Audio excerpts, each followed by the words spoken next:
បងប្អូននេះមិនមែនជារឿងចៃដន្យទេបងប្អូនណារថយន្តទាហានសៀមដ៏ធំមួយបានដឹកពលទាហានចល័តមកតាមព្រំដែនកម្ពុជាសៀមមានចេតនានឹងធ្វើសង្គ្រាមជាបន្តបន្ទាប់ជាមួយកម្ពុជាឥឡូវត្រូវ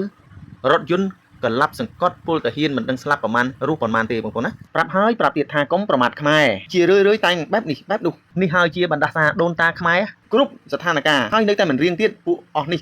មួយរយៈពេលនេះមិនថាឡើយតែកុំក្មេងឬក៏មនុស្សចាស់អ្នកណាក៏ដឹងដែរថាប្រទេសសៀមសពថ្ងៃកំពុងកើតកលយុគទាំងទឹកជំនន់ទាំងខ្យល់ព្យុះទាំងរំជួយដីបងប្អូនមើលឃើញហើយទាំងអស់នេះមិនមែនជារឿងចៃដន្យទេហើយមិនមែនមួយថ្ងៃពីរថ្ងៃបាត់ទៅវិញទេបងប្អូនរាល់តែថ្ងៃតែម្ដងតែនឹងវាយប្រហារគ្រប់បែបម៉ត់គ្រប់ស្ថានភាពធ្វើម៉េចឲ្យពួកសៀមនឹងវាដឹងខ្លួនខ្លះថាយើងកុំធ្វើទង្វើអាក្រក់ទៅលើអ្នកដទៃឥឡូវបងប្អូនគិតមើលបើកឡានដឹកសាំងសុកបែរជាបើកឡាននឹងមកបុកចូលក្នុងភ្នក់ភ្លើងឲ្យឡានសាំងនឹងឆេះឡើងខ្ទេចមកបងប្អូនដូច្នេះការបង្វែរបង្វិលខួរក្បាលមនុស្សនឹងឲ្យច្បោកច្បល់ទាំងអស់សូម្បីតែគ្រូទាយនៅសៀមហ្នឹងជាស្ត្រីម្នាក់ដែលពូកែទាយឈុតរហូតដល់ 99% ក៏បាននិយាយដែរថាធ្វើអ្វីធ្វើបានកុំធ្វើទង្វើអាក្រក់ទៅលើខ្មែរវាអាលីប្រទេស